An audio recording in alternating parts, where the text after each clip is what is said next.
নমস্কার, দৃষ্টিভঙ্গিতে স্বাগত। আমি সিদ্ধার্থ সেনগুপ্ত। শুরু করছি আমাদের অনুষ্ঠান রাইজিং ভয়েস। দেখুন, গতকাল রাত থেকেই যেই খবরটির দিকে আপনাদের এবং আমাদের সকলেরই নজর আছে, সেই খবরটি হলো যে রাজ্যপাল সিভি আনন্দ বোস তিনি হচ্ছে আচমকাই পদত্যাগপত্র জমা দিয়েছেন এবং রাষ্ট্রপতি দ্রৌপদী মুর্মু সেই পত্রটি হচ্ছে মানে অ্যাকসেপ্ট করে নিয়েছেন এবং তার পরিবর্তে হচ্ছে রাজ্যপাল পরবর্তী রাজ্যপাল হিসেবে আসছেন আর.এন. রবি, অর্থাৎ রবীন্দ্র নারায়ণ রবি, যিনি হচ্ছে তামিলনাড়ুর রাজ্যপালের দায়িত্ব সামলাচ্ছিলেন। 2021 সাল থেকে হচ্ছে এই রবি হচ্ছে তামিলনাড়ুর রাজ্যপালের দায়িত্ব পালন করছেন এবং তার আগে তিনি যে ইন্টেলিজেন্স ব্যুরো আমাদের যেটা ক্ষেত্রে, সেক্ষেত্রে হচ্ছে গুরুত্বপূর্ণ একটি ভূমিকায় ছিলেন এবং ইন্টেলিজেন্সের মূলত হচ্ছে কাজ করতে প্রাক্তন হচ্ছে আইপিএস অফিসার। তো এইগুলো তো মানে তথ্য, কিন্তু বিষয়টা হলো কালকে রাত থেকে যেটা চলছেন এবং এই ঘটনার পর যেটা মুখ্যমন্ত্রী মমতা বন্দ্যোপাধ্যায় হচ্ছে টুইট করেছিলেন, যখন হচ্ছে তাকে স্বরাষ্ট্র মন্ত্রী যে অমিত শাহর তরফ থেকে একটা ফোন এসেছিল এবং তিনি প্রথমে রিসিভ করতে পারেননি। পরবর্তীকালে যেটা জানা যায় যে পরবর্তীকালে তিনি আবার রিসিভ করেন এবং তার নিজের খুব বিক্ষোভের কথা জানান। যেটা হলো যে মুখ্যমন্ত্রী মমতা বন্দ্যোপাধ্যায় কিন্তু কালকেই জানিয়েছিলেন যে টুইট করে যে তিনি হচ্ছে স্তম্ভিত গোটা বিষয়টিতে এবং এই বিষয়টিতে হচ্ছে যে ফেডারেল স্ট্রাকচারের উপর যে একটি আঘাত, সেটিও কিন্তু উল্লেখ করেছিলেন। কেন ফেডারেল স্ট্রাকচারের উপর আঘাত, কেন কি দেখুন না, আপনারাও জানেন যে হচ্ছে রাজ্যপাল যখন কোনো একটি রাজ্যের হচ্ছে রাজ্যপাল মনোনীত করা হবে কাউকে, তখন তার জন্য হচ্ছে সিটিং যিনি হচ্ছে সিএম মানে চিফ মিনিস্টার, তার সঙ্গে হচ্ছে একটি আলোচনা করার বিষয় থাকে বা তাকে জানানো থাকে। কিন্তু এখানটায় এমন একটি পরিস্থিতি ছিল, যেই পরিস্থিতিতে হচ্ছে কাক পক্ষীটিও টের পায়নি হচ্ছে যে সিবি আনন্দ বোস হচ্ছে পদত্যাগপত্র জমা দিচ্ছেন এবং তার পরিবর্তে হচ্ছে রবিকে হচ্ছে রাজ্যপালের দায়িত্ব দেওয়া হবে। দেখুন, এক্ষেত্রে বলতে গেলে যেটা যে আর.এন. রবির বিষয়ে আমরা যেটা বললাম প্রথমে, যে হচ্ছে প্রাক্তন দুদে আইপিএস অফিসার, হচ্ছে যিনি হচ্ছে একসময় আইবির হচ্ছে অধিকর্তা ছিলেন, জাতীয় নিরাপত্তা উপদেষ্টার মতন হচ্ছে গুরুত্বপূর্ণ পদে ছিলেন। তিনি সরাসরিভাবে হচ্ছে কেন্দ্রীয় স্বরাষ্ট্র মন্ত্রকের অধীনে হচ্ছে কাজ করেছেন এবং তিনি হচ্ছে আইপিএস অফিসার হওয়ার যে কয়জন দেশে হাতে গোনা আইপিএস অফিসার আছেন যারা হচ্ছে এই সমস্ত কেন্দ্রীয় সংস্থাগুলোর সঙ্গে হচ্ছে নিজের কেরিয়ারের দীর্ঘ সময়টা হচ্ছে কাটান, তাদের মধ্যে হচ্ছে রবি। হ্যাঁ, তো তিনি গুরুত্বপূর্ণ বেশ কিছু ইন্টেলিজেন্সে কাজ করেছেন এবং যেটা আমরা জানি যে হচ্ছে যে নর্থ ইস্টের ক্ষেত্রে কিন্তু তিনি একটি গুরুত্বপূর্ণ ভূমিকা পালন করেছিলেন। নাগাল্যান্ডে, বিশেষ করে নাগাল্যান্ডেও তাকে হচ্ছে রাজ্যপালের ভূমিকায় নিয়ে রেখেছিলেন হচ্ছে অমিত শাহ, নরেন্দ্র মোদীরা, এবং সেইখানটাতে যে গুরুত্বপূর্ণ নাগা চুক্তিটা হয়েছিল, সেক্ষেত্রেও কিন্তু গুরুত্বপূর্ণ ভূমিকা পালন করতে দেখা গেছে রবিকে।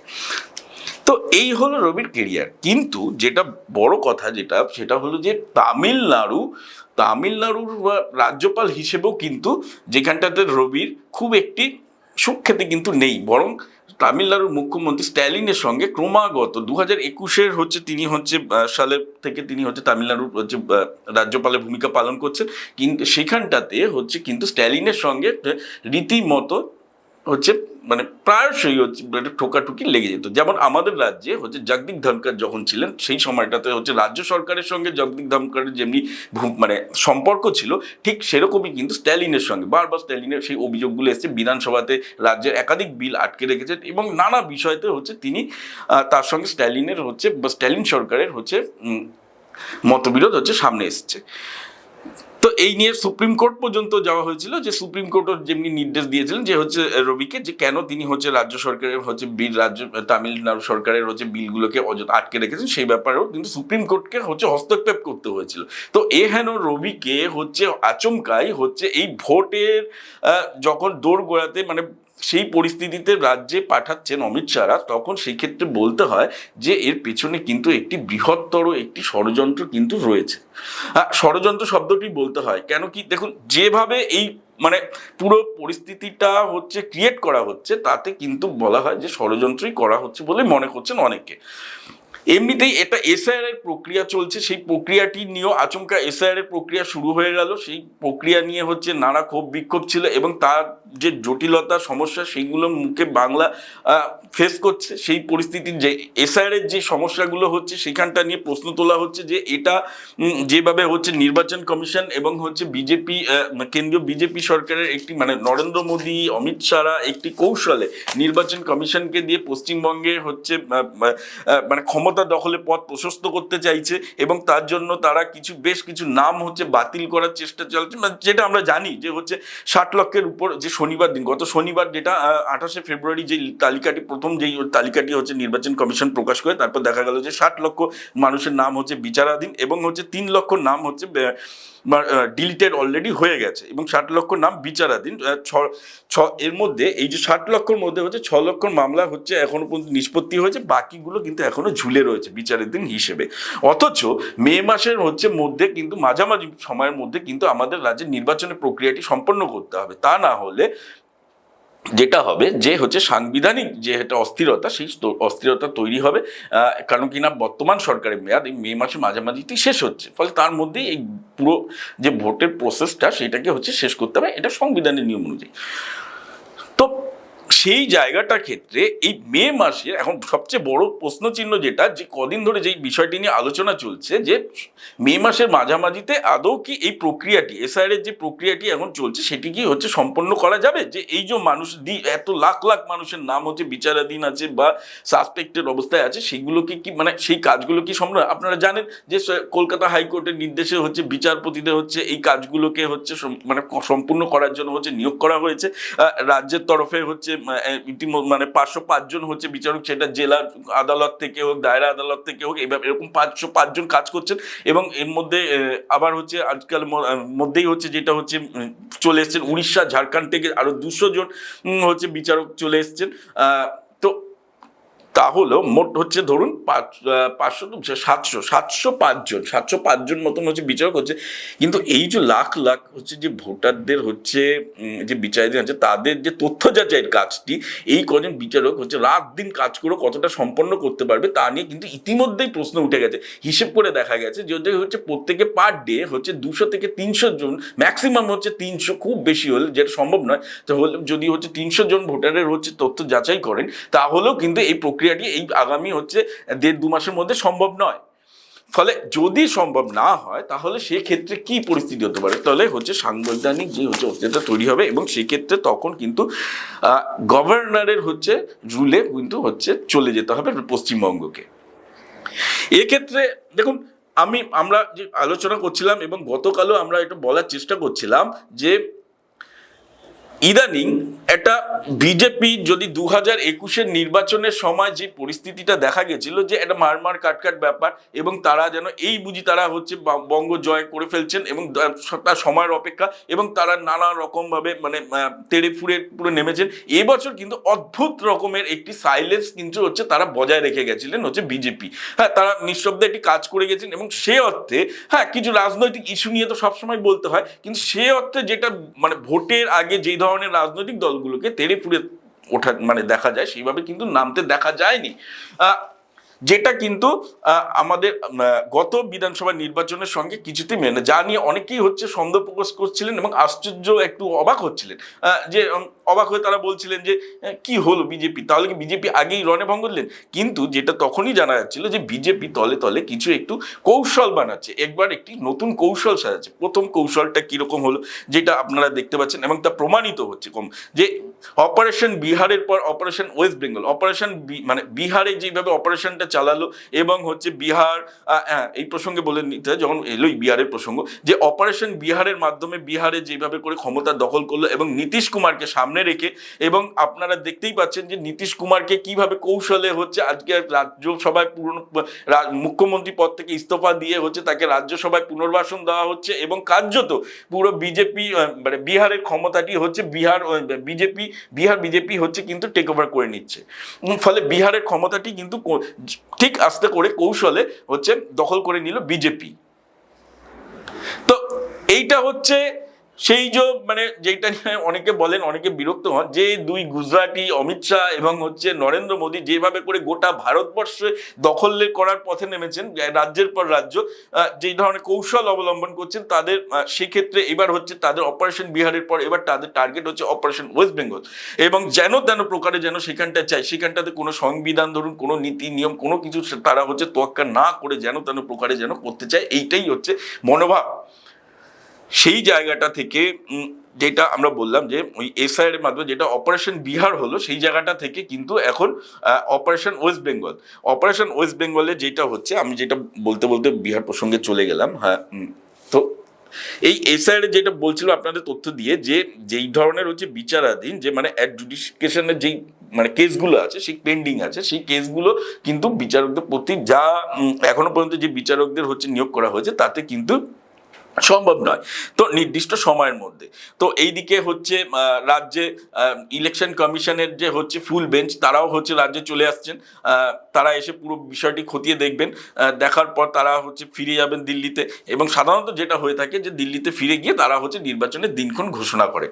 কিন্তু এক্ষেত্রে যদি হচ্ছে এইরকম পরিস্থিতি হয়, যে নিয়ে অনেকেই আশঙ্কা প্রকাশ করছেন, বিভিন্ন মানুষের সঙ্গে কথা মানে প্রশাসনিক স্তরে বিভিন্ন লোকের সঙ্গে কথা বলে যেটুকু জানা যাচ্ছে, তাতে কিন্তু কিছুতেই এই মানে প্রক্রিয়াটি সম্পন্ন করা সম্ভব নয়, এবং সেটি হয়তো বিজেপি এবং হচ্ছে নির্বাচন কমিশন জানেন, এবং তারা সেই অনুযায়ী প্ল্যান করেছেন, এবং সেই প্ল্যান ওয়াইজ তারা হচ্ছে যে নির্দিষ্ট সময় যেটা নিয়ে বিতর্ক হচ্ছিল যে এসআইআর তো হোক, হ্যাঁ নিশ্চয়ই এবার আপনারা স্পেশাল নামটা জুড়ে দিয়েছেন, কারণ এই রিভিশন তো হচ্ছে আগে প্রত্যেক সময় হতো, কিন্তু আপনারা আচ্ছা ঠিক আছে বেশ স্পেশালটা রাখলেন, হ্যাঁ কেন স্পেশাল সেটা তো বোঝা গেল, বোঝা যাচ্ছে, আমরা বুঝতে পারছি প্রত্যেকে, আপনারাও বুঝতে পারছেন। তো সেইটার জন্য আরো টাইম দেওয়া উচিত ছিল, কি এত দ্রুত মানে এইটুকু সময়ের মধ্যে কি করে এত মানুষের হচ্ছে এই জিনিসগুলো সম্ভব হয়, এই নথি যাচাই করা সম্ভব হয়, সেটা তো সঠিক হয় না, সেইখানটাতে তো ভুল থাকার হাজারো সম্ভাবনা থাকে। তো এই জন্য সাফার করবে কারা? তো এইটা বোঝাই যাচ্ছিল যে এই টাইমে, এই নির্দিষ্ট টাইমের মধ্যে এসে তারা জানে যে কাজটি সম্পন্ন করা যাবে না, এবং তাদের মাথা ব্যাক অফ দি মাইন্ড যেই হচ্ছে বিষয়গুলো কাজ করছিল,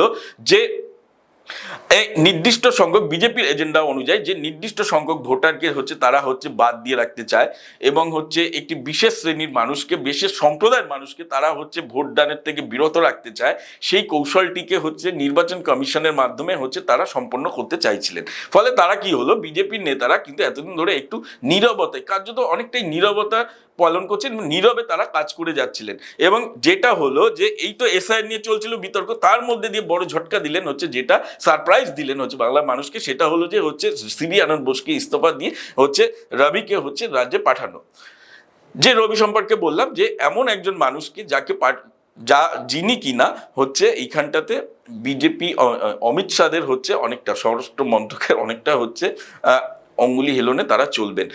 যেমনটি আমরা জানি যে শুভেন্দু অধিকারীরা শেষ দিকে, দেখুন সিবি আনন্দ বোসের সঙ্গেও তো রাজ্য সরকারের কোনো সম্পর্ক ভালো ছিল না, আমরা জানি বারবার বিরোধ হয়েছে, একটা মানে রাজ্যের যে বিভিন্ন বিশ্ববিদ্যালয়গুলো উপাচার্য নিয়োগ নিয়ে হচ্ছে রাজ্য সরকারের সঙ্গে হচ্ছে চরম একটা মতানৈক্যর জায়গায় গেছিল, সেই জায়গা থেকে কিন্তু রাজ্য সরকারের সঙ্গে ভালো সম্পর্ক ছিল না, এটা আমরা জানি। তো সেক্ষেত্রে কিন্তু বিজেপির, বঙ্গ বিজেপিরও যেন কোথাও যেন মনে হচ্ছিল যে সিবি আনন্দ বোসকে দিয়ে তাদের কাজটি সম্পন্ন হচ্ছে না, যেটা কিনা জগদীপ ধনখড়কে দিয়ে তারা করাচ্ছিলেন, যে একটা প্যারালাল একটি হচ্ছে প্রশাসন চালাচ্ছিল রাজ্য সরকার মানে বিজেপি ওইখানটাতে রাজভবনে। তো সেই জায়গা থেকে এই রবিকে হচ্ছে নিয়োগ করলে যেটা হলো যে, হ্যাঁ তার আগে যেটা বলি, শুভেন্দু অধিকারীরা কিন্তু বারবার করে এই সিবি আনন্দ বোস নিয়ে একটি অভিযোগ জানিয়ে যাচ্ছিলেন অমিত শাহের কাছে, এবং সেটা সংবাদ মাধ্যমে আপনারা মানে এখন যদি হচ্ছে আপনারা ঘাটেন আর্কাইভ, তা সেখানেও দেখবেন যে একাধিকবার বলেছেন সিবি আনন্দ বোস কিন্তু তাদের কথা শুনছেন না, ফলে তারা ক্ষুব্ধ। তাদের অর্থাৎ হচ্ছে বঙ্গ বিজেপি শুভেন্দু অধিকারীরা যা চাইছেন বা রাজ্য সরকারের বিরুদ্ধে রাজ্যপালকে যেভাবে ব্যবহার করতে চাইছেন, সেটা হয়তো হচ্ছে না, সেই অভিযোগটা তারা হচ্ছে দীর্ঘদিন ধরে জানিয়ে আসছিলেন হচ্ছে স্বরাষ্ট্রমন্ত্রী অমিত শাহকে। এবং শেষ দেখা গেল যে এই নির্বাচন যখন দোরগোড়ায়, ঠিক সেই সময়টাতে এই কাজটি কিন্তু সম্পন্ন করলেন অমিত শাহ। অর্থাৎ তাদের এইটা একটি মানে দীর্ঘদিনের একটি ব্লুপ্রিন্ট, যে এইভাবে করে যখন তাদের রাজ্যে হচ্ছে বিজেপি সংগঠন সেইভাবে জোরালো নয়, জানে বিজেপির কেন্দ্রীয় নেতৃত্ব, জানি আমরা বিভিন্ন সময় চর্চা করেছি যে বিজেপির কেন্দ্রীয় নেতৃত্ব ক্ষোভ ব্যক্ত করেছেন যে হচ্ছে না, বিজেপি এখন সেইভাবে করে হচ্ছে সংগঠন হচ্ছে অতটা শক্তিশালী মজবুত নয়, পাশাপাশি হচ্ছে বিজেপির যে হচ্ছে আভ্যন্তরীণ যে দ্বন্দ্বগুলো নেতৃত্বের মধ্যে, সেইখানটা তো হচ্ছে একটা সমস্যা আছে। তো সেক্ষেত্রে তাহলে কি করে হয়? বঙ্গজয়ের ক্ষেত্রে শুভেন্দু অধিকারী যে পরামর্শগুলো ছিল, বেশ কয়েকটি বিষয়গুলো ছিল, যে ভোটার লিস্টটাকে হচ্ছে এমনভাবে হচ্ছে নিয়ন্ত্রণ করা, যে ক্ষেত্রে মানে ম্যানিপুলেট করা, যাতে হচ্ছে বিজেপি ফায়দা তুলতে পারে। পাশাপাশি হচ্ছে রাজ্য অ্যাডমিনিস্ট্রেশনকে হচ্ছে এমনভাবে করে হচ্ছে জব্দ করা, যাতে হচ্ছে বিজেপি তার হচ্ছে মানে কাজে লাগাতে পারে। ফলে এই সব কৌশলগুলো আস্তে আস্তে আস্তে আস্তে করে আমরা দেখতে পাচ্ছি যে দীর্ঘদিনে এই ব্লু প্রিন্ট বিজেপি কিন্তু এবার অ্যাপ্লাই করতে শুরু করেছে। রাজ্যের নির্বাচনটাতে যে একটা বৃহত্তর একটা ষড়যন্ত্র হচ্ছে বাংলার মানুষের জন্য, সেটা কিন্তু এবার প্রমাণিত হচ্ছে। এইবার প্রশ্ন হচ্ছে যে বাংলার মানুষ এটি কি হচ্ছে মেনে নেবে? দেখুন, বিরোধী দল যারা হচ্ছে, এবং কি রাজ্য সরকারের যারা বিরোধী বা যে বামেরা, তারাও কিন্তু হচ্ছে এই এসআইআর বা এই ব্যাপারগুলোর বিষয়টা নিয়ে হচ্ছে নির্বাচন কমিশনে গেছেন। তারা হচ্ছে বিক্ষোভ ক্ষোভ দেখাচ্ছেন, ধর্নায় বসছেন। আজ থেকে মমতা বন্দ্যোপাধ্যায় হচ্ছে ধর্নায় বসছেন। ফলে সেগুলো তো চলছেই। কেন কিনা রাজ্যের তো এতগুলো মানুষের নাম বাদ গেছে, তার মধ্যে একটি বড় অংশে, যেই ধরুন 60 লক্ষ মানুষ হচ্ছে বিচারাধীন বা হচ্ছে এবং 6 লক্ষ মানুষ নাম বাদ গেছে, তার মধ্যে একটি 50%-এর ওপর মানুষ হচ্ছে কিন্তু সংখ্যালঘু মানুষ। যেই জেলাগুলো আছে সেই জেলাগুলো জানেন, যে মালদা, মুর্শিদাবাদ, উত্তর দিনাজপুর, দক্ষিণ দিনাজপুর, উত্তর 24 পরগনা, দক্ষিণ 24 পরগনা, নদিয়া, এগুলো বেছে বেছে বেছে বেছে কিন্তু একদম করা হয়েছে, এবং বিধানসভা ধরে ধরে ধরে ধরে এর মধ্যে যেটা করতে গিয়ে দেখা গেল যে হচ্ছে বিজেপির যে ভোট ব্যাংকের যে বলা হয়, যে যেই জায়গাগুলোতে হিন্দুরা আছে বা মতুয়ারা, তারাও কিন্তু এফেক্টেড হচ্ছে। এই জায়গায় একটা ইন্টারেস্টিং তথ্য দিই। এই যে বললাম, রাজ্যের যে হচ্ছে অতিরিক্ত যে হচ্ছে বিচারকরা আসছেন হচ্ছে যে এই তথ্য যাচাইয়ের জন্য, এই নির্বাচন কমিশনের যে যেগুলো হচ্ছে বিচারাধীন যে ভোটারদের হচ্ছে তথ্য যাচাই করার জন্য, সেই 200 জন বিচারক যারা আসছেন ভিন রাজ্য থেকে, অর্থাৎ উড়িষ্যা, ঝাড়খণ্ড থেকে, তাদের কিন্তু পাঠানো হচ্ছে, মানে দেখুন কত মানে সূক্ষ্ম প্ল্যান। তাদের কিন্তু ভিন রাজ্য থেকে যে বিচারকটা আসছেন, তাদের কিন্তু পাঠানো হচ্ছে মতুয়াগড়ে, যে মতুয়াগড় নিয়ে এখন হচ্ছে বিজেপির একটা মানে মানে মানে মাথা ব্যথার কারণ হয়ে দাঁড়িয়েছে। সেই মতুয়াগড়ে পাঠাচ্ছে কিন্তু এই হচ্ছে ভিন রাজ্যের বিচারকদের। মূলত তারা ওই এলাকার হচ্ছে মানুষের যেইগুলো তথ্য যাচাই করবেন। ফলে এই জায়গাটাও কিন্তু, যে এতদিন তো শাসক দল, রাজ্যের শাসক দল অর্থাৎ তৃণমূল কংগ্রেস যে প্রশ্ন চিহ্ন তুলছিলেন এই বিচারকদের কাজ নিয়েও, ভূমিকা নিয়েও, সেটি কিন্তু একটা প্রশ্নের অবকাশ রাখে। তো এই অবস্থা এখন রাজ্য যেদিকে যাচ্ছে, এখন প্রশ্ন হচ্ছে যে সত্যি বাংলায় যেই ধরনের একটা ভোটকে কেন্দ্র করে যেন তেন প্রকারে ক্ষমতা দখল করতে, যেই অভিযোগগুলো আগে পাঞ্জাব, হরিয়ানা বা অন্য জায়গাতে উঠে এসছে, দেখুন তামিলনাড়ুতে সম্ভব নয়, সেটা বুঝে গেছেন অমিত শাহরা। ফলে এখন সেই জায়গা থেকে হচ্ছে ওই রবিকে রেখেও কোনো কাজ হবে না, সেটা তারা বুঝে গেছেন। কারণ তামিল সেন্টিমেন্টের সঙ্গে বিজেপি যাচ্ছে না, কিছুতেই সেই জায়গাটাতে ম্যানেজ করতে পারছে না। ফলে এখন বঙ্গে কিছুটা তাদের হচ্ছে মোটামুটি একটা ভোট ব্যাংক সামান্য হলে তৈরি হয়েছে। গত লোকসভা বা বিধানসভাতে তারা কিছুটা হলেও সাফল্য পেয়েছে। সেই জায়গাটা থেকে এখন হচ্ছে তাদের অপারেশন বিহারের পর অপারেশন ওয়েস্ট বেঙ্গল, তো সেই অপারেশন নেমে পড়েছেন। এবং সেই অপারেশনে এখন হচ্ছে নির্বাচন কমিশন এসআইআর এর পর এবার হচ্ছে রবিকে নামিয়ে দিলেন।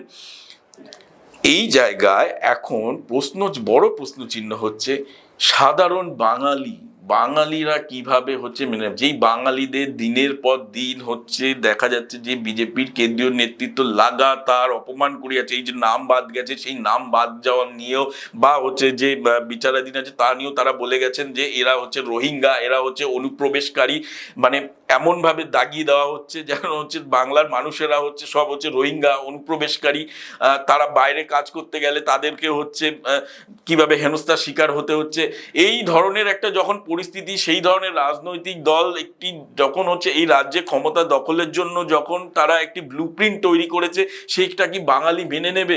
যে বাঙালি চিরকাল তাদের নিজস্ব যাত্রা বিমান আছে, নিজস্ব একটি চিন্তা ভাবনা আছে। বাঙালি যখন কারোর সাথে কম্প্রোমাইজ করে না কখনো, সেই জায়গাটা থেকে বাঙালি কি এই অপমানটাকে কি মেনে নেবে?